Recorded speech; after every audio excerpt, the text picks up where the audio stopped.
Hey, I wanted to make this video to kind of clarify a Christian's position, I think, and this is my opinion, and I'm willing to hear anything anybody's got to say about it, but to clarify the position that a Christian has in relationship to other Christians and then non-Christians.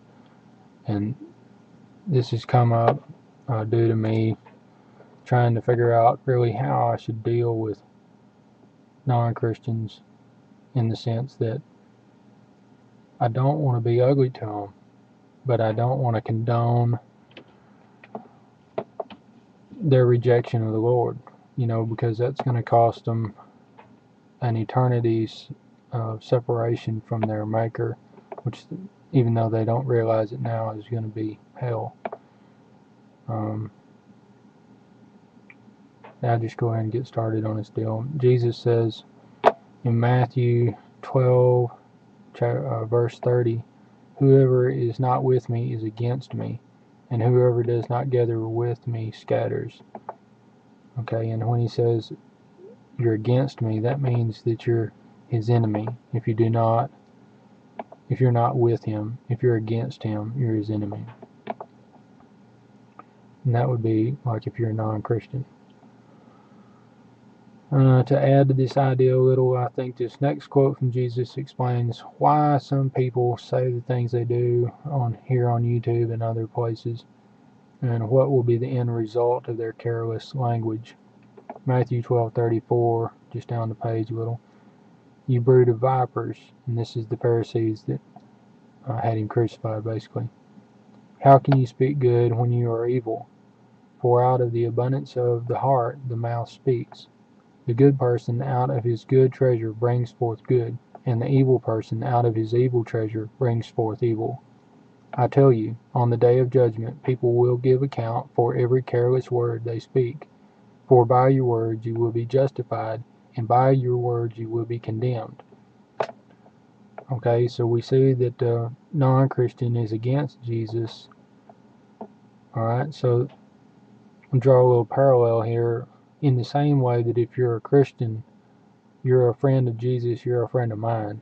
I mean, when I deal with Christians in the local church and online and anywhere I meet Christians, I may not like every single thing about them, but I usually do. But if I don't, our relationship to Jesus and the Holy Spirit within us is a common bond and a unity there that surpasses or supersedes any problems that I might have with their character or personality or whatever. On the other hand, if you're not a friend of Jesus, you're not a friend of mine. And I know this sounds a little harsh, but I'm gonna get to the justification for it, or at least the antidote for it. I mean, what I'm trying to say is, if you're an enemy of Jesus, you're an enemy of mine. Okay. Now, the reason this is not as bad as it sounds in one regard is because in Matthew 5:43, Jesus said, "You have heard it was said, you shall love your neighbor and hate your enemy. But what I say to you is, love your enemies and pray for those who persecute you, so that you may be sons of your Father who is in heaven. For he makes his sun rise on the evil and on the good, and sends rain on the just and on the unjust. So even if you are my enemy, I still need to treat you the way that I want to be treated." Okay. Romans 5:6 gives another good example of this. "For while we were still weak, at the right time Christ died for the ungodly." You skip down to verse 10. For if while we were enemies we were reconciled to God by the death of his Son, much more now that we are reconciled shall we be saved by his life." So you see that while I was still Christ's enemy, he died for me.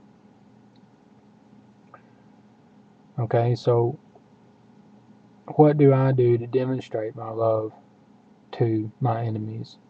Well, if I happen to see them, like Jesus said, hungry or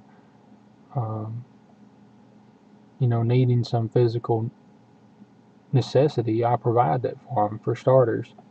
Okay, now, in as far as anything beyond the immediate physical goes, if I see an unbeliever and I can tell that they're an unbeliever by what they're saying to me, that they don't believe in Jesus or any of this stuff, if I really love that person, I'm not just going to let them go with that.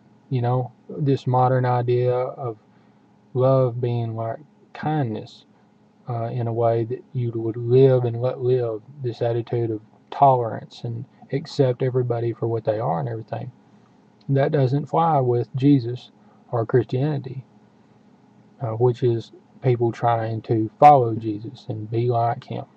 Okay, because he said that he was the way and the truth and the life. He said that no one comes to the Father but by him.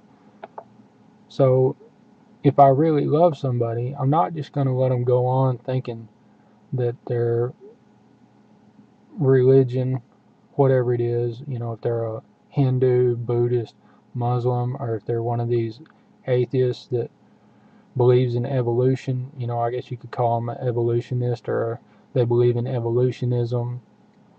If I just let them go on believing that, that's not love, okay? I mean, I realize it's going to make them unhappy in the immediate sense, but if they should choose to accept Jesus' hand of friendship, it'll make them perfectly happy in the long-term sense. Hebrews 12 says, "For the Lord disciplines the one he loves, and chastises every son whom he receives. It is for this discipline that you have to endure. God is treating you as a son." So, if I have a child and I really love that child, okay. Now let's say they want to eat chocolate and drink soda water all the time. That's all they really want. Well, if I wanted to make them happy in the immediate sense, I could just go ahead and let them do that. But it's going to make them very unhappy in the not so long-term sense, and immensely unhappy in the long-term sense. So that's kind of our responsibility as Christians, is to realize where we're at in this deal. Okay, we love our enemy. We don't accept that they're the same as us. We don't accept that their religion's a viable alternative. These people are going to be going to hell if they can't go ahead and accept the truth.